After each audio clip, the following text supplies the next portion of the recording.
Magandang gabi guys. Gabi na kahit maluwanag sa labas. Anong oras na ba? Mag-alas 8 na rin. Ayan, gumawa lang ako ng onigiri. Tapos odeng.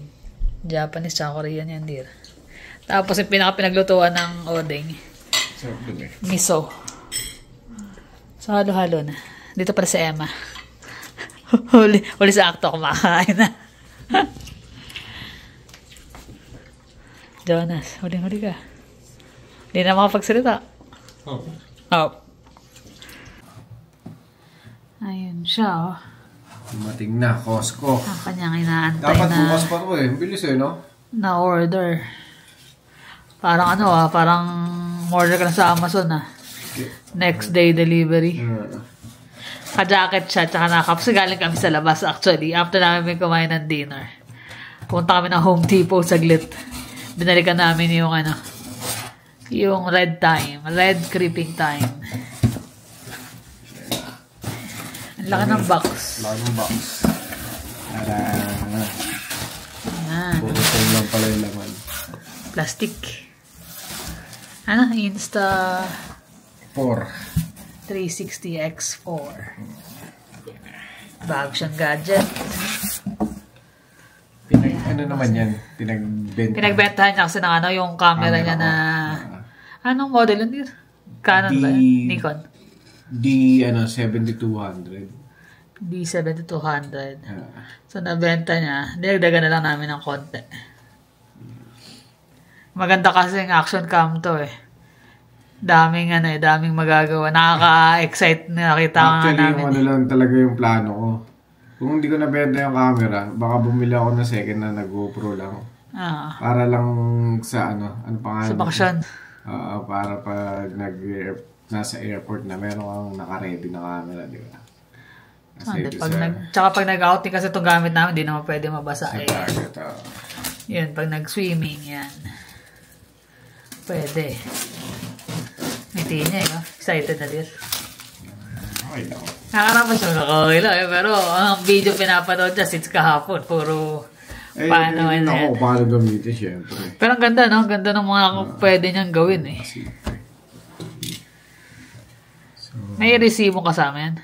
Wala. Online receipt lang ata. Ano na? Online receipt. Okay lang yan. Excited ka, Jermaine? Ganda ng niya no? Mga pag ina-edit yung no? Ganda. Lalo pagka naglalakad-lakad ka sa bundok, nagkakayak. Ito masarap dalhin pag nagkayak, dir. Tsaka waterproof kasi. Ayaw magpabukas ata. Yun. Ito yung yung combo na package. May kasama na siyang memory card na Insta. Tapos may battery, extra battery. Yan, may extra battery na. Nice. Kasi magkano rin extra battery? 60 something din? Tsaka yung yung stick. Invisible stick. Mahal rin. Mahal rin nata. Ito, wala to dun sa pag bumili ka ng regular lang, wala. Pero mas nakamura dahil sa binili, sa Costco. Mas mura siya ng konti. Nag-check sa Amazon. Parang rin, $80 na. Not bad pa rin. Malaki pa rin yung... Buti naisipan niya mag-check sa Costco. Yun nga lang online. Through online lang ang order. Yung bag to. May kasama palang lalagyan. Jerry, bag. Din yung yung cleaning cloth. May cover case. Protection. Charging cable. Mga guide. Manual. Yung mismo camera. At least mas maliliit na dati. Ang lalaki ng gadget. Yung actually, laki nung dating mga camera no? Pag lang ganyan na siya kalaki. Parang maliit na cellphone. Pero may heavy siya, no? Then, as may bigat. So, yan. Ayan. Ni-start na yan. I-download pa namin yung app para nang sa ganun may ano siya. Na-testing. Kasi doon ang editing niya sa cellphone, pwede rin sa computer, ganyan. So, meron na maganda pala, edit mo na sa phone, tapos papasa ka sa computer, Jermaine, para pag in-edit, insert na lang, ano? Pwedeng ganun. Pwedeng doon na mismo sa ano. Meron kasing mga ano pangalan nito, yung software na pang-edit talaga. Dapat nyo kagabi. Habang ginagawa nung nag-ano yung edit, after na edit, ang gaganda. Mabilis lang. Kaya parang may mga mga accessories din talaga siya na pwede mong gamitin na pang-vlog. So, dalawa yung camera niya. Isa sa harap, isa sa likod. Tapos, meron na rin siyang monitor, may mic. Pwede nga raw gamitin yung rito yung sa DJI din eh. Talaga ba? Ayos pala. So, marami siyang pwedeng gawin. Maganda yan, maganda. Sana matry namin sa weekend. Pero depende kasi baka daw may pasok sila ng Saturday. Hindi natin alam. Pero we'll see. Kung hindi siya matuloy ng pasok, baka mahirap din. Kaya nga may mga nag-invite nga sa amin na camping, ganyan, mga Hindi ako makapag-commit na kasi busy sila. Busy eh. Na dumidiskarte lang ako din talaga ng ng mga absent o kaya minsan uwi ng maaga pero hindi lagi. Hindi hawak eh. Tsaka ginagawa ko doon para hindi kami sa project. Raratrating yung mga ilang araw. Kagaya kanina. OT sila kanina. Nag-OT ng 1 oras din na tinapos namin yung 4 na pipe pa. Kaya medyo pagod. Sabi ko sa kanya, mas okay pa yung whole week na Monday to Friday kung may mga extra 1 oras, 13 minutes OT kesa yung papasok ng Saturday. Tapos minsan matatapos sila within 4 hours so uwi sila. Sayang yung gising mo ng maaga. Kahit overtime yun, still kung pwede naman siyang ilagay sa weekdays. Pareho lang din naman kasi na overtime. Dati talaga, pag tumira kami ng overtime, 10 hours a day, Sabado at Linggo pa. Tapos hanggang Sabado pa, no? Sabado at Linggo, di ba? May Linggo. Ngayon, medyo slow. Hindi naman sa slow down, meron. Kaya lang ko konti kasi nga sila, di ba? Kaya parang ang dami ng trabaho, ng load ng trabaho. Actually, kahapon nga pala, pinaayos ko na rin yung yung windshield. Diyan sa Airdrie kasi sobrang busy dito sa hirap magpa-schedule sa Calgary. So tinry ko sa ibang lugar sa Airdrie kasi medyo mas malapit nga kami sa Airdrie. Ilang minuto? 15 minutes lang dito. Saglit lang di natapos na kami, maikwento ko lang din. Natapos na yung namin, yung pagpapakabit. Sabi ko, tumawag ngayon ako sa kanya, sabi ko tapos na. Sabi ko, try kong dumaan sa Home Depot tsaka sa Walmart. Titingin lang ako ng mga halaman. Baka may mga kakaiba na lumabas na pwede namin itanong sa labas. Mga hen chick. So, dumaan na ako ng Home Depot. Wala naman. Tapos diretso ako ng Walmart. Pagkaparada ko, may tatawid na ako sa main road. Naglalakad na lang ako tapat ng Walmart. Papunta sa parking. Galing ako ng parking, patawid na ako sa papunta na ako Walmart. Biglang may huminto na Suburban, di ba? Laki na SUV yun. Brother. Obla, Espanyol. Ganun pa siya. Nakalatas pa daw siya. Sabi ko, hindi ka ako. Sabi, where are you from? I'm from Philippines, sabi ko ganun. Sabi niya, do you have a minute? Sabi niya, what? I want to give you something, sabi niya. I want to give you something. Sabi ko, actually, I'm in a hurry right now. Sabi ko, madali na ako kasi baka abutan ako ng traffic. Nagta-traffic din kasi dun eh. No, I want to give you something. Tapos, malaking lalaki siya Middle Eastern. Tapos medyo kinabahan ako kasi yung mukha niya, tapos ang lalaki. Sumilip akong ganun doon sa ano. Parang may something. Sumilip ako doon sa ano niya, sa passenger niya. May babae, tapos may bata. Oo. I'm from Ontario, sabi niya gano'n. I'm from Ontario. I'm driving around but I want to give you something. Sabi ko, no, I don't need something. Sabi ko, I don't need anything. No, take this. Ginano niya yung kamay ko. Ginano niya, tapos nilagay niya. Tapos, don't let anybody see this. Sabi niya ganyan. Tapos sabi ko, no, I don't need this. Nailagay niya na. Madalit sabi, nailagay niya na.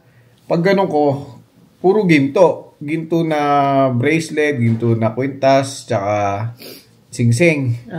Pero alam ko kasi ang ginto eh. Siyempre mabigat yun. Mabigat ang peke. Ang tunay, magaang. Mabigat ang ginto. Hindi. Alam ko nga rin kung ano yung kulay. Tansya mo yung ano.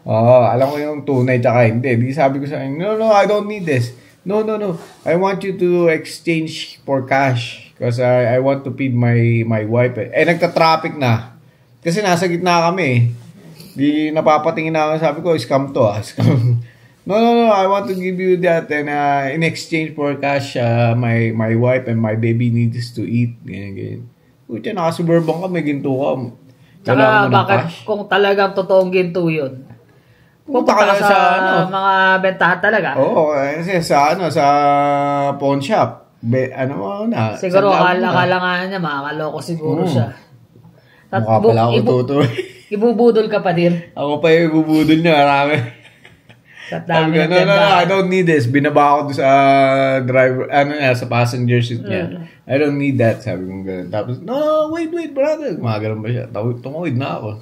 Tama lang yun. Kaya minsan mahirap, kaya lang, akala mo may tatanong lang, di ba? Kaya minsan hihinto ka. Hanggat maaari, wag na lang kayo lumapit kung sakali. Kasi nasanay tayo na nandito sa Canada, lalo na yung mga nandito sa Canada. Kahit sa Pilipinas pag may lumapit sa'yo, kaibigan, baka pwede magtanong, ganyan, sagutin mo kasi yun yung natin yung nakasanayan natin, kaugalian natin na kahit sa simpleng bagay maging matulungin tayo. Tsaka naisip mo baka kailangan ng tulong. Baka kailangan. Sakyan, di ba? Baka kailangan ng tulong. I'm from Ontario, ganyan yan. Baka may hinahanap na daan o kaso hindi rin ako tigarot. Nagawi lang ako doon. Calgary ako doon siya. Pero si Clef ganun din. May nangyari rin sa kanya. Truck naman daw. Truck. Natakot nga siya Kala niya kikidnapin siya Dalawang lalaking malaki. Liit lang niya, di ba? Ba't ano sa kanya? Ganun din. May binibigay din sa kanya na ginto. Ayan na pala yun. Talagang style nila. Tapos tinanong ko, anong lahi siya? Sabi niya, mukhang Arabo. Sabi niya ganyan. Pucha, sabi ko. Pare-pareho na style yan Kaso ikaw, dalawa sila Patay ka. Sabi ko gano'n, mamaya, kidnapping ganun. Style pala nila. Para nga naman kung bigyan ka, sige, ito pera. Kung maniniwala, sayang to. Kung malulure ka nila doon sa ibibigay nila, di... Patay ka. Yari na. Alam mo naman kung ano yung tunay tsaka yung hindi tunay na ginto, di ba? Sobrang kintab na, sobrang kinang na hindi mo malaman Ayun nga, yun pala. Tsaka wala akong interest dun. Wala akong interest sa mga ginto-ginto na gano'n. Tama. Tama lang din mo. Na tinabla. Oo. Panahon kaya mag-iingat kayo sa mga ganong budol-budol. At mahirap. Maraming mga style. Uwi ka na. Mahirap ang mga ganong budol. Ay, naka. Ganon pa man. Hindi ka naman nabudol. Hindi na. Yan ang mahalaga doon. Iba na lang. Huwag na ako. Iba na lang ibudol. Huwag na ikaw. Bibili lang ako ng halaman dadalihin pa nila ako. Tsaka nausap mo nga lang kasi nga, di ba? Para lang akala mo, baka mamaya may direction lang. Yun yung main may matulungin tayo sa mga ganun Lahat naman ng Pilipino, ganun. Pero pag alam mong medyo off na, lalo yung mga ganun. Bitawa mo na kagad. Alisan mo na kagaya ng ginawa ko. Lahis na kagad. Kasi ayaw mo na ng confrontation Tsaka mga dadagdag pa na conversation. Diba? Ayan. Ngayon, magkaano lang siya. Mag-set up siya ng kanyang camera. Check muna. Sana masubukan namin this weekend. Try namin. Malalaman niyo naman yung pagkaano. Makikita niyo yung effect. Effect ng ano. Pero sabi ko, make sure gamitin ako ito kasi lalo. Kasi bibinit talaga para pag-uwi. Sayang eh. Hindi, nagagamit naman talaga yung mga camera. Lalo na nga. Ito, magamit na gamit to. Pang vlog. Yung drone lang kasi hindi masyado dahil nga hindi lahat pwede. Hindi lahat pwede. Oh. Hindi mo pwedeng Pero sa Pilipinas talaga sulit siya. Oh. Kahit saan mo paliparin yan eh. Wag lang doon sa mga no-fly zone kagaya ng mga airport, mga ganyan, mga high establishment.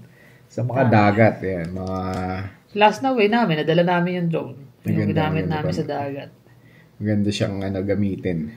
So ngayon ito, may para siyang drone effect pag gamit mo yung... Hindi ko nga alam kung dadaling ko pa yung drone. Pero iba kasi yung kuha ng drone eh. No? Iba yun. Mas mataas pa rin talaga yun. Tsaka lalo doon sa dagat kasi kitang-kita mo yung... Ayan eh.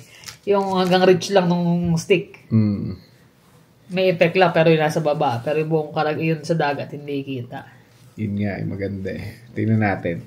Nakaka-excite tuloy gamitin to. Tsaka yung... Kung hindi, testing namin sa downtown. Alin? Yung camera. Lakad-lakad na tayo sa may kahit tayo dun eh. Yung... Ano pangalan na? Yung... Scooter. Sa may... Ako naman nagdadrive, ikaw sasakay. Ay, maglakad na lang ako. Wala kang tiwala sa akin eh. Mamaya tumeplag pa tayo dun eh. Sobra. Tingnan niya, nakamay mo. Okay naman connection ng kamay ko. Tigas ba? Tigas yan. Ulo ko tumitigas na eh. Tumitigas yung ulo niya. Dati na matigas, sabi na makulit ka daw eh. Tumitigas na sa sakit ng ulo. Ay, nako. Lalo yung weather ngayon, nakakaloka. Ay, nako. Laging lamig. Ulan. Na lang namin, i-share lang namin tong bago naming biyaya na to. Pero naging kapalit naman siya nung Nikon namin eh. Tagal na rin nun eh, no? Ang dami na rin napuntahan nun. Naman, tagal na nun. Medyo mahirap lang yung setup kasi nga, laki. Tsaka yung pag may mga experiment ako ng mga dun eh, mga lens na luma ka. Ang dami rin yung mga lens na nabili nun eh. Pero hindi naman mga mamahaling lens sa lang. Sa AliExpress lang naman siya bumili ng ibang lens. Sa eBay yun. eBay ba yun? Wala naman sa AliExpress na eBay pala. Mga ganun eh. Tsaka mga Japanese tsaka Russian na lens. Nabenta mo rin ba yun? Hindi pa, hindi yun. Mga manual yun eh. Hindi basta-basta. Hindi basta-basta na magagamit yun hanggat hindi mo na... Ito mas madali na kasi lahat nandyan na sa Tapos sa editing na lang ang nito, ang mamasterin mo dyan. Tsaka yung mga shots. At tsaka syempre mga accessories na ito. Para maging protektado siya. Lalo mga nagbabike, ganyan, or kahit nga yung mga kinakabit sa mga gilid-gilid ng sasakyan eh. Malaking... Nakakatakot lagay sa gilid ng sasakyan. Baka malaglag. Yung iba nga, nilalawit lang nila doon sa eh. May suction lang may magnet. Okay, eto, ilalawit lang doon sa Ito yung niya, yung stick nakasama. Ilalawit niya lang. Ilang meters to? Ewan ko, ilang ito. Hindi ko pa nabubuksan eh. Tigas Bago pa eh. Hindi pa natin lang paano gamitin. Ang tigas. Harali mo muna. Ayun Hindi, makikita mo yan hindi. Nito rose cash siya. Niro. Sige nga, rosising. Matigas. Harali mo namin manual, di ba namin alam eh. Alam ko ano to eh. Ayun, makikita mo naman siya ng nag-extend eh. So yun lang naman, na-share lang naman namin sa inyo, pati yung pag-iingat sa mga gano'n na yung gano'n experience niya. Hindi malabo mangyari kahit saan yun. Hindi, tsaka dito na eh. Dito na, meron na eh. Ayun, ang dami nga rin sa Ontario ngayon na na mga namamalimos. Napanood natin, di ba yung sa Rebel News? Sa Rebel News. Mga namamalimos hindi naman talaga sila homeless. Hindi sila homeless. Hindi rin sila Middle Eastern. Pero basta mga refugees sila. Hindi ko alam kung ano yung salita nila. Pero sabi nila parang mga Eastern Europe daw eh. Parang ganun eh. Sa mga refugee. Tapos ginagamit nila na nanlilimos sila. Nanlilimos sila. Bababa sila nung van. Dalawa sila, mga malimos sila. Yung tiga Rebel News. Sinundan. Tsaka tinanong niya, nung nakitang may camera siya, pinagmumura siya eh. Tapos tatawag daw siya ng pulis. Tatawag na siya ng pulis. Sabi, sige, tumawag ka. Ikaw yung ikaw yung gumagawa ng labag sa batas eh. Tapos pagdating ng hapon, may susundo sa kanila. Uuwi. Sinundan pa niya sa bahay one time, di ba? Sinundan pa. Akala mo. Hindi homeless. Kaya tapos the next day, nabangan niya uli. Bumalik na naman. Same time. Same place pa rin. Same spot. Tangina, meron na naman. Si David Menzois ba yan? Yung isa yung matanda. Meron siya nakompronta sa sa may superstore. Superstore naman. Oo. Wala, ginagamit na lang kasi. Ganun din yung sinundan niya tapos huminto yung namimili. Pagka nakakolekta na ng pera, namimili siya sa dollar store. Tapos uwi na. Nung sinusundan niya, nagpaikot-ikot na. Hindi basta-basta eh. Ay, ganun talaga. Ganyan lang. Para-paraan Ganyan ang takbo ngayon eh. Hindi lang naman dito sa Canada. Kahit saan naman. Kaya lang kasi dito sa Canada, siyempre, may maraming nagbibigay talaga eh.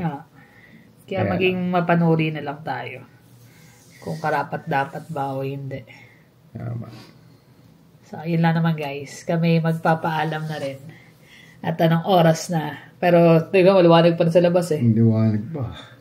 Mag-10 o'clock na. Paano guys? Thank you for always watching. See you in the next vlog. Bye.